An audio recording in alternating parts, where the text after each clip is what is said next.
Many scientists, policymakers, activists, and artists focus on the dire effects climate change will bring about in the future. Water shortages, coastal flooding, climate refugees, mass species extinction, just to name a few. It has become ever more clear, though, that we are seeing the effects of climate change right now. And while these changes, long and short term, will affect everyone on the globe, they will not affect everyone equally. Today on the Citizen Science Podcast, our co-host Caroline Nickerson talks with two people who are exploring the front lines of climate change resilience work with the ISeeChange project. ISeeChange was founded by Julia Kumari Drapkin as a way to help communities most vulnerable to the effects of climate change document weather in their own backyard and bring greater visibility to these effects through multimedia storytelling. Joining Caroline today will be Samantha Harrington, ISeeChange's digital community manager, and Amber Kleinman, a volunteer who uses ISeeChange to document weather events in Paonia, a small town in western Colorado. This work helps communities develop better resilience strategies as they face heavier storms, greater flooding, and more drastic heat. They'll talk about the specific community partnerships they've worked on throughout the country, the unexpected relationships that volunteers discover as they document local weather patterns, and how you can get involved in developing better resilience strategies where you live, both for the present and for the future.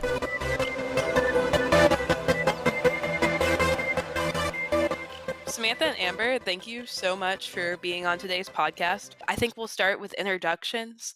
Samantha, could you introduce yourself and talk a little bit about the work you do with ISeeChange?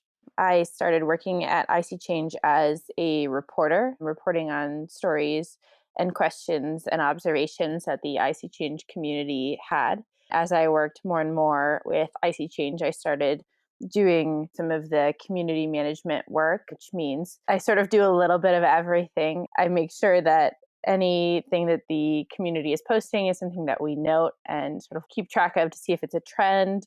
I do social media, reach out to partners that are either doing resilience work or are in need of sort of the community level understanding of weather and climate. Yeah, so I do a little bit of everything and I really like it. Awesome. So for people who haven't heard of ISeeChange before, how would you describe it? It's an online or on phone app that you can sort of track your weather and climate in your own backyard.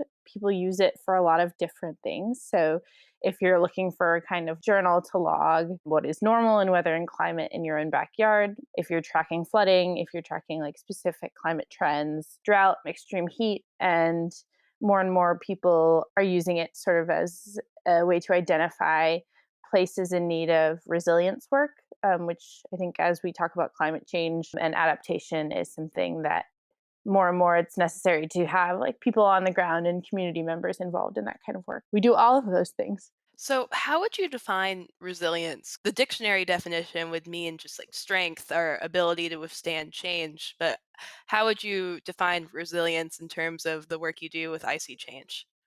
So resilience work when we talk about climate change is sort of this understanding of like what climate models say, what climate projections say, what we can expect future weather to look like, whether that be more intense rainstorms that cause more extreme flooding, lower snowpack in places like Amber's maybe that lead to prolonged drought. We understand those things as what the future looks like, and then we say, okay, how do we plan for that? If we're going to see more flooding, what sort of stormwater projects can we do? If we're going to see more drought, like what kind of projects can we do to help farms? In the face of climate change, resilience means being flexible and being able to make changes that allow you to live a life that like you are happy with. It's not necessarily going to be the exact same as it was when the climate was different. Resilience projects aim at providing people ways to deal with flooding, to deal with drought, to deal with extreme heat, to deal with health concerns of climate change, and to, stay alive, to go to work, to go to school, to be relatively okay, despite things changing pretty rapidly. Awesome, awesome. Amber, do you want to introduce yourself, say a little bit about your background, and a little bit about the work you do as a volunteer for ISeeChange? Sure. I'm Amber Kleinman, and I've been an ISeeChange contributor, reporter for, well, since 2012, since the very, very, very beginning. It started really in my little town of Paonia, Colorado. This has always been something that I've done. I've journaled about local weather and made notes for myself. And so having other people interested in collecting information was just a fabulous project to get involved with because I love looking into that personally. Awesome. How did you find out about it all the way back in 2012? Julia Kamar-Drabkin came to our town. She came to the radio station, which is KVNF in Paonia on our main street, started to kind of set up the site called thealmanac.org, which was the original one. And she put out a PSA on the radio station to come on down into a meeting to talk about how we could crowdsource local information about weather patterns. And so I just heard the PSA and showed up at the meeting with my journals, and Julia was there and we met and we just had this passion about the same things and we just started working together. Great. Wow. And it was originally called the Almanac. Samantha, could you give more background on that? Yeah, sure. So Amber probably has more of the background than me since she's been around longer. But I came on in the spring of 2016. Oh, wow. Okay. ISeeChange has done a series of local pilots, really trying to figure out how important it is to involve more larger scale communities rather than just individuals in gathering weather and climate data to like look at specific problems or trends and to find solutions. The Colorado pilot in 2012 was really focused in like had a good relationship with public radio. And so a lot of the stories that people were posting on ISeeChange were sort of radio stories. There also was a local pilot in Harlem about urban heat indoors. There was also a local pilot in New Orleans about flooding, and that's something that we're still working on. And we also are doing some urban heat monitoring work as well. ISeeChange is a global international platform that anyone can post from. We have a man who posts monthly from Kenya. And so that is a data set that is really interesting because he posts from the same spot every month. And you can sort of see the like effects of drought or flooding just based on that spot, right? His grass is really dry or it's really flooded. And we can sort of look at that and learn a little bit about what he's dealing with. But when we look at the communities where we have like a bigger user base, like Amber's or like New Orleans, you have an even bigger data set to say, like, these are the problems that this community is dealing with. These are the like trouble spots, the places in need of help. And whether that be like a location or like a weather trend, like drought, and sort of use those to get a better understanding of like where work and resilience and adaptation work needs to be done. Amber, maybe you can give some more insight too about how ISeeChange has changed from the Almanac days to now. Sure, sure. So in the beginning, the perfect fit in this area is that there's a lot of agriculture here and a lot of farmers who keep notes on weather. And it's for, strategizing your own planting schedule and harvesting and all of that. So it's something that you would naturally do as someone involved in agriculture. So there was a ton of people that had a lot of notes that they could input into the system. And one of the interesting things about the beginning in the almanac was that we got a hold of, well, I didn't, but Julia got a hold of these journals that were from 1933 to 1954, I believe. It was a man named William Beasley, who was an orchardist and a farmer. We were able to borrow these journals, and I spent a month in the winter just inputting his daily logs into the almanac. And for me, that was just a gold mine because this is information from, the 30s, 40s, and 50s of the place where I live. And I was able to look at the weather patterns that he talked about in that era and kind of compare it to today and say, well, is this, when we say, is this normal? We don't really know until we look at weather over time.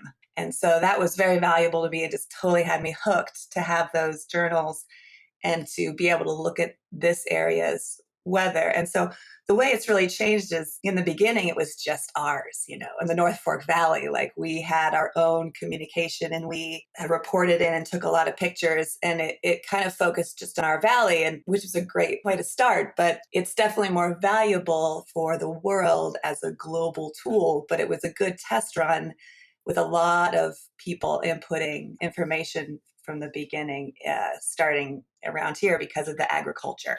That's super interesting. So it sounds like you did a lot of work for them. Would you say that you have the average volunteer experience with IC Change, or do you think that you go above and beyond? I don't know if I'm the average. I think I'm a serial contributor. I have a I have a reminder on my phone that goes off every Sunday to remind me to look back and see if there's a picture that I could post, or if there's an obvious weather occurrence.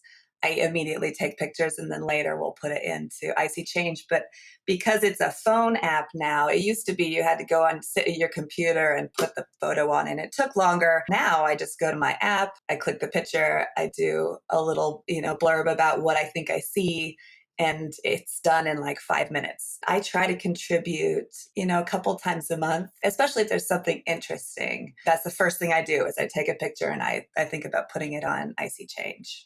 So anybody can just download this app and just take pictures of their surroundings and start regularly contributing to observe changes. Yeah, yeah. And you get a login and it's super easy. You kind of find your niche. Like, I think it becomes a natural thing that you do when you're always looking at the weather. And when, like, it's especially hot in February, boom, I take a picture and send it. Or if there's no snow, I take pictures, and I try to think of ways that it's valuable for the future. I think it's really hard to know what this is actually going to be worth. I think in retrospect, it's much more valuable than we know of, because we don't understand what we're posting really. We don't understand the value of it until we look back years later and go, oh, see, that pattern happened and then this happened. And even if you don't know exactly why you're posting it or if you think it's important, you just post it. And it's simple and easy. And it's not like you don't have to think about why and make it some big dramatic thing. You just keep regularly posting and let the future decide, was it valuable or not. Yeah, that's awesome. So, Samantha, could you give some background on the research outcomes of IC Change, what you all do with work like Amber's? Sure. That sort of brings up another interesting point about how we've changed since the beginning. And I think how the national and even global conversation about climate change has changed in that time. Because, in the beginning, it's sort of, can we show people that climate change is happening and impacting them based on like what they see in their own backyard? I'm based in Madison, Wisconsin. So like if I like look out and I say like this winter has been really weird, does that help convince me that climate change is happening and also impacting me? And as the years have gone on, and that's something that becomes questioned less, the question that people in our community have had, and I think people around the world have had, is okay, like if this is the new normal, like how do I deal with that? If I can't get to work 4 days of the week because my street is flooded, what does that mean? If I'm a farmer and I'm dealing with drought, what does that mean long term? When we talk about resilience, something that we talk about more and more, and it's something that really started as we were doing this New Orleans work because it coincided with work that the city is doing to implement more green infrastructure in parts of the community to hopefully collect stormwater and keep people's homes and streets from flooding so much. And as the city was doing that, the data points that we had from around New Orleans, and like data point sounds really scientific, but really it's just photos somebody has of their street corner flooding or like their rain totals combined with the amount of time it rained. Those sorts of information were really helpful to like engineers and designers because they knew which spots needed to be targeted. They had a better understanding sort of how the water moved. We're working with quite a few coastal communities right now to sort of figure out how they can use ISeeChange to document the increased coastal flooding that they're seeing, how we can combine that with things like tidal data, tidal gauges. And so I think when we talk about what are the research outputs, it's so many different things because like Amber said, like we don't really know what normal is anymore. And that's why that historical Beasley data was so important. And it's also why the data of Amber or other people who post regularly, but maybe not in sort of like a resilience effort minded way, is so important because it helps us understand what is now versus what was then. And also, like when we look back in the future, we have sort of this understanding of what this time period was like in weather and climate in our communities. And so the outputs are really different. It can be whatever sort of an individual makes it, whether it's having a sort of journal of what climate change looks like in their backyard, whether it's a classroom of school kids. The output for them is how do I become a better observer? How do I start paying attention to the weather? It's really fun when school kids start posting because you can almost watch their language change throughout the weeks that they post, and they start to talk about weather in a way that like really shows that they're like paying attention and they have a sense of what to expect a winter to look like and what they don't. Like that's something that we value a lot, is that maybe just because somebody doesn't know what weather was like in the 60s, 70s, these kids like still have a really valuable understanding of what is different. And they like talk to their parents about like what winter was like when they were growing up. And then like we have the more like scientific research outputs like we had in Harlem or like we had in New Orleans, where we collaborate with researchers who are putting out studies, who are doing research into urban heat, and who are putting together reports for the city to like see where we need to put flooding projects. So yeah, the research outputs are really different. And I think that's one of the nice things about ISeeChange, not just as somebody who works in community management who's trying to like help coordinate these things, but also like I'm just a user too. And so I think there's a thing that's really valuable in that everybody who contributes, we try to find a way for them to get something out of it. As a reporter, that's also something that I really value, because you can see the direct impact. If I'm reporting a story, it's centered around someone's question, then throughout reporting that story, I am like trying to find them answers. And when that story gets published,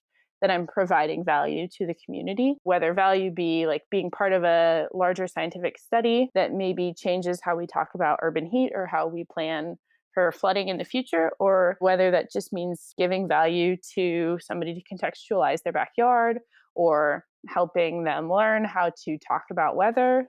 It feels nice to work in climate change and also be able to provide value for people. Climate change can be really, really scary for people, like rightly so. But when we give people agency almost, or power to understand what's happening and give people the language to talk about it and also advocate for the resilience work that they need to see, it helps me stay from getting overwhelmed. And I hope it also helps the community feel more empowered on this thing that can be really scary. Okay. And this is all great information. Thank you so much. So let's say that my parents in Orlando, Florida, who live on a lake, commit to taking pictures of the lake every week to document changes in it.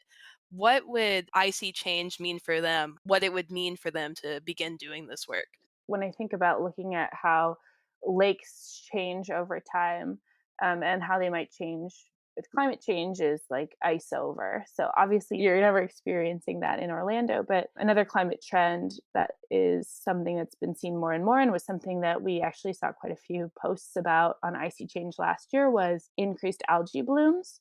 As water gets warmer and as more intense rainstorms cause more nutrient runoff into the lakes, it's a more favorable environment for algae blooms to happen. Those can have a number of health concerns for humans or for wildlife that lives in or depends on the lake. So one project that I might suggest to your parents, like documenting a lake in Orlando, would be to, take pictures monthly, weekly, probably weekly or more frequently during the summer, just to see if any algae blooms happen, how they change, if it's something that seems worse than when they first moved there. That can be paired with observations that people were seeing around I think it was around North America last year. We had people posting from Ontario about algae blooms, people posting from California about algae blooms. And so all of that information sort of combines into us noticing a trend that this is something that people are dealing with more and more. And I would say that the first thing that probably we do with that is we would sort of investigate that in the form of a story that we would publish on ISeeChange. And we partner with Yale Climate Connections to do that. So it would be published there as well. And if it's something that local communities are interested in looking at more like in depth, more like scientifically, and saying like, is this whole lake going to be covered in algae in 50 years? Like, what do we do with that? What does that mean for our health? That's something that like we could turn into more of a local project to sort of investigate what algae looks like in Orlando. And algae is just an example because it is what came to mind. But I think anything that you see changing in your backyard has value that researchers or people working in climate change science or resilience don't know. We like to say that you are the expert on your own block. There's only so much detail that like a flood map or a climate projection provides. And so anything that you parents can share about sort of how weather and climate impacts their own life it helps us understand what needs to be looked at more in depth, what needs to be studied, what we need to draw attention to. Like she said, you're the expert of where you live. And that's absolutely true. Like, I know what's weird for where I live. I don't know what's weird for where other people live, but I can identify right away, especially since we've been looking at it for years now, of like, ooh, this is important. This is a good nugget that I should put in there because it's different. And whether it's a really hot day in February or like a really odd downpour that causes a flood. There's things that that are not right. So I take pictures of things that stand out to me, but I also take pictures that I'm going to take every year. So recently, well, in the last 4 years, I have taken a picture on Groundhog Day of my Airstream trailer because it's in the backyard. And the first year I took this picture, we had so much snow that it looked like it was just a floating silver hot dog on top of the snow, So that was really interesting. And then year after year on February 2nd, I go back and I take the same picture. So now I can look year after year and see, that year we had a lot of snow and it had lasted all winter long. And then there's another year where there's absolutely no snow. That was last year. That, I think, year after year, the same spot, the same day is valuable. And so it can be that simple that you just take a picture of the same thing and year after year to see what looks different. I can look back on my posts and, adjust the scope. I can look at things in my area. I can look at things nationwide. I can look at things worldwide. And the more information that you see, the more data points that you can include in thinking about weather.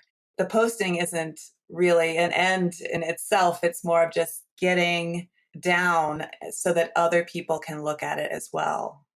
So you take a picture and you also provide some commentary. So would you, on this February 2nd, would you say, oh, snow's a little high this year, or Yeah, I would I just take a picture and I like to do just simple facts and not get super wordy about it. Temperature low and high and precipitation for that day or that week, things that are tangible, that are useful. I try not to project and judge when I make a post because like I said, nobody can tell where this is going really.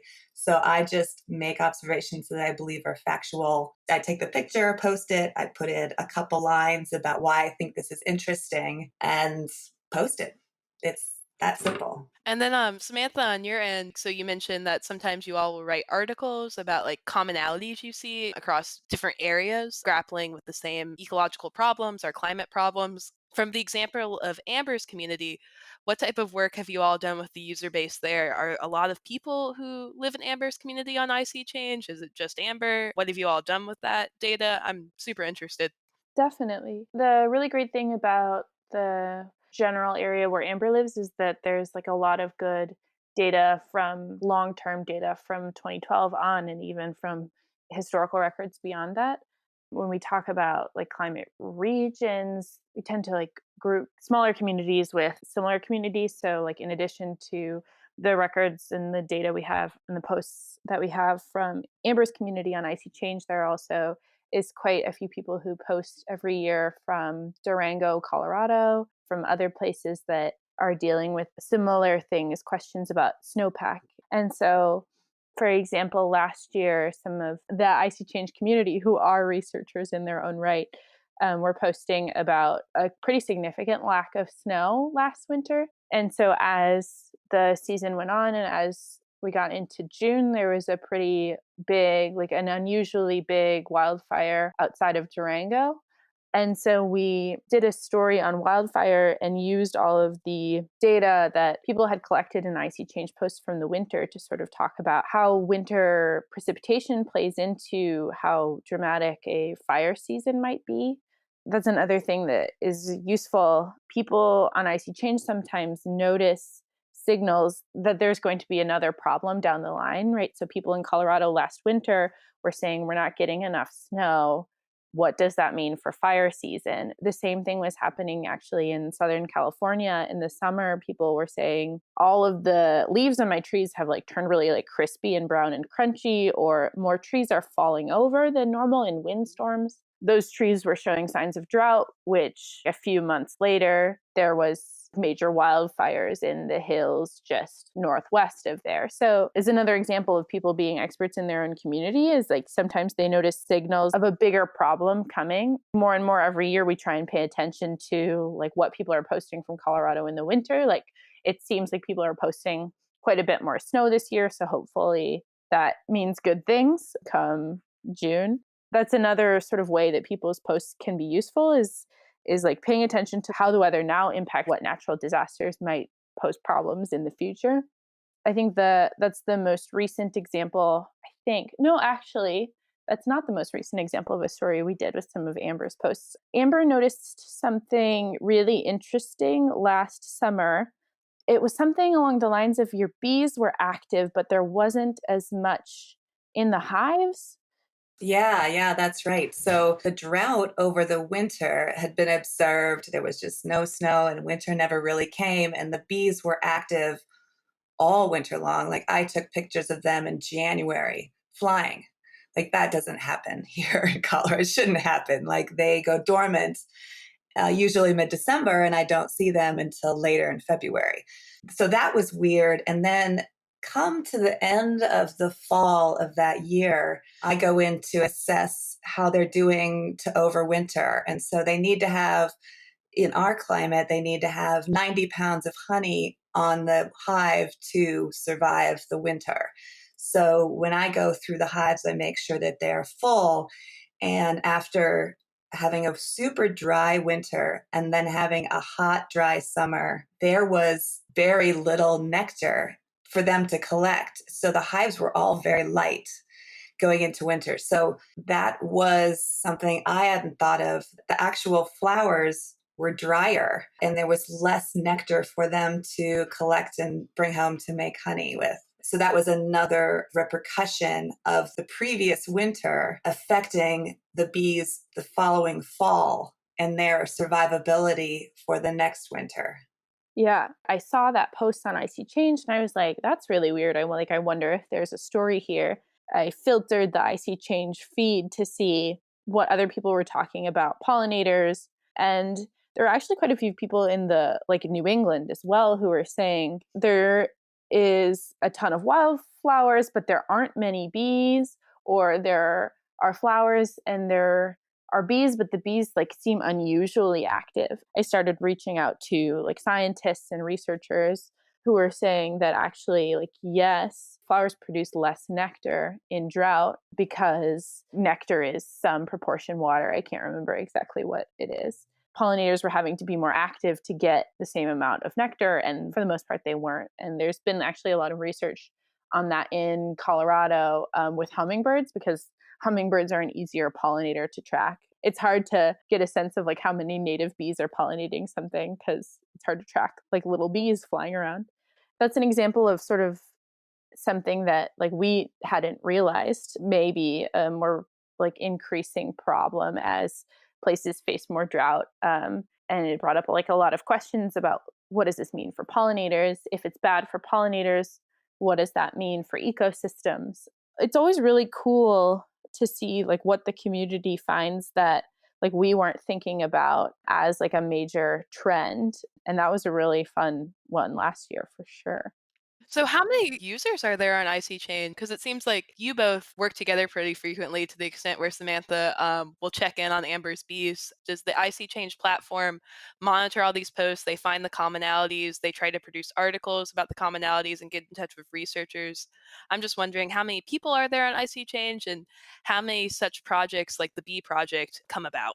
So that's actually my job. I monitor the feed every day. If I start to see a trend, I will like note it. I'll try and like put together collections of posts, and I look for possible story ideas while I'm doing that. Every day I will like try and comment on almost everybody's posts, either try and add some context to it. Like if I have read a study recently about trees that relates to this person's post about trees, then I'll link it or I'll ask them a question to learn more. I just looked up and we have about 4,200 users right now. It depends on like what is happening in the weather, but probably a normal day on ISeeChange is like 10 to 20 posts. So it's manageable. If there's a flood event, like in New Orleans, we have a lot more that can take more time. But like right now, the community is at a size where I can monitor everything. But it also is something that like we are looking into as the community continues to grow. Is this something that we can use some sort of like machine learning to tell us like, oh, a lot of people are talking about like weird things happening with bees right now and sort of point us to those posts. But right now it's just I'm the machine that's learning. I love it. Does every post on ISeeChange get a response from you, Samantha? I would say 95% probably do. If somebody is just sort of posting, it was hot today, we had rain, I don't necessarily comment on that unless they're like a new user and I want to sort of encourage them to expand beyond that. I'll comment something like, that's really interesting. Is this the weather you would expect for this time of year? But otherwise, yeah, I pretty much will comment on everyone's post. That's awesome. So back to Amber, what's kept you coming back all this time? Well, I just find it fascinating to be able to have the resource to look back and compare year after year in my area. I think that's originally what had me hooked, is that I would use it for my own purposes to compare years. So like last year was disturbingly hot, but then I went back to 2012 when I was like, oh, that was another hot year. I'll go look back and see what posts happened in 2012. And sure enough, it was similar. And so I can think, well, that was 4 years apart. I wonder what is, 2022 going to look like? Is that going to be another dry year? Like, how often is this going to happen? For my personal uses, that's incredibly important to be able to know that in February, if we get a warm up in that third week and the trees start to flower, what that means for the summer. Do I need to start storing water up, or what things can I do to prepare for dryness? But I love to be able to adjust the scope of my own world, which is important to me, but then bring the scope wider and check out nationwide or worldwide and see everyone else's worlds and how they're reacting. Like all of that adds to the information that I'm using to kind of think about my world, my climate, microcosm and macrocosm. It's fascinating to me in the present, and it's really even more fascinating to look back and look at it in retrospect and kind of add up the patterns that you see. Awesome. That's really awesome. And then back to Samantha, what do you think is next for ISeeChange? How do you see the platform growing? What projects do you think you all will take on? So one thing that we are spending quite a bit of time right now on is sort of what I talked about, of like as we get bigger, how do we give people the same kind of attention? How do we give every post a look? How do we like take that information in and tag it as important as part of a trend or as sort of like an unknown, without like having one person monitor the feed constantly? If that's not doable, how do we do that? So that's something we're spending a lot of time thinking about. And the other things that we like specifically are doing is we are trying to spend more time specifically on flooding and also specifically on heat, because those are two things that can pose pretty regular challenges for people. And we want to be able to help our community understand either heat or flooding or both in their community and what they can do to cope. And so we have expanded to a couple more flooding communities to do some of the same work that we have done in New Orleans with them. In particular, we're just spending a lot of time working with Ocean City, New Jersey, but there's also a community in New Hampshire, some communities in Virginia and in Florida. And then we are trying to take a look at how we can incorporate more sensors. So right now, anybody with a rain gauge can register their rain gauge and sort of add that data to the posts that they post on ISeeChange. But we're also trying to sync ISeeChange posts with heat sensors And I think I mentioned earlier with tidal gauges. So I think the foundation of ISeeChange is something that we really value a lot, and we hope provides value to the community. It's something that we've heard that the community appreciates, sort of being able to collect their own record, and also to collect their record in sync with their neighbors and with their larger local community, and even with the world as we experience some of the same weather and climate challenges together. There's a lot that we can learn from other people experiencing the same things. So we're sort of just trying to build off of that to see how we can provide more value to users, whether that be through syncing sensors, whether that be through helping local leaders build community through ISeeChange, that maybe they can create some kind of change around a problem that they're experiencing. So yeah, we're trying to grow and to constantly increase the value that we provide to people using ISeeChange all the time. Awesome. That's absolutely awesome. So we're almost near the end. A question for you both. So if someone listens to this podcast, they get excited about the work that you're both doing. How would you recommend that they get started? You could go to the website, so ISeeChange.org, or if you have a smartphone, we have an app both in the Apple Store and in Google Play. You just search ISeeChange Tracker. And then, beyond that, I think a great way to get started is to pick a spot or a general area that you see every day and maybe photograph it every week and start to regularly post. Another cool thing that you could do is create an account, sign in, see what other people are talking about in your community, and sort of use that to inspire what you look for in posts. There are different areas of study on the site. So if you are one of those people that needs to focus on one area, you don't know what's important to post about, you can do firsts and lasts, which is just first frost, last frost, first day of snow, first day of 60-degree weather, simple things like that are tangible, that you can jump in and post about that thing in particular instead of just a general post. Just start taking photos and start observing what weather and climate looks like to you. If anybody, we talked about just sign up, do whatever, but you also can always email me. My email is on the website anywhere. You can reach out and say I'm nervous about using this, and I will answer any concerns or questions you have. Or if you're my community really needs some sort of way for us all to talk about this and to demonstrate our problems to our leaders, email me too, and we'll make a plan. On ISeeChange, does it have the functionality for users to comment on each other's posts, or is that usually what an ISeeChange team member would do? Anybody can comment on anyone else's posts. If there are groups that sort of sign up together, whether that's a local community effort or they're a group of school kids, you'll see them commenting on each other's posts a lot. And then we have some users who will comment on other people's posts as well. But it's definitely something that we have been for a long time trying to figure out how to create more conversation in the comments. If that's something people want. For now, it's mostly me, or it's mostly people working on specific projects together that do the commenting. And Amber, since you've been doing this for so long, do you sometimes correspond with other people in your community who are doing the same thing? In the beginning, because it was just us, it was more of a local conversation. But I do know everyone who posts from my town. If somebody comments on your post, I get an email that says, "Ooh, there's a buzz about what you posted." So it reminds you to go back and check, because I tend to just post and then go on with my day. I don't really always sit down and see what everyone else is up to. So if somebody does make a comment, it's good to know that it's there and I can go and look at it, keep the conversation. Yeah, it really starts a community dialogue. That's really cool. Well, thank you so much to you both for being on today and for explaining the work you do. We really appreciate it. To get involved with ISeeChange, visit ISeeChange.org. There you'll find the latest stories created by members of the ISeeChange community, instructions on how to sign up and contribute your own observations, and links to download their mobile app for iOS and Android smartphones.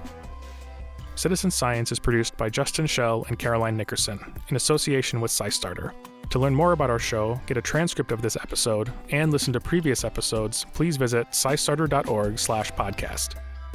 We'd love to hear your feedback on what we've done so far and ideas for what we could do in the future. Send us a note at info@SciStarter.org. If you like the show, please rate or review us on your podcast platform of choice, or simply send it to a friend. We'll be back in a couple weeks with a new episode. Thanks for listening, and we'll talk to you then.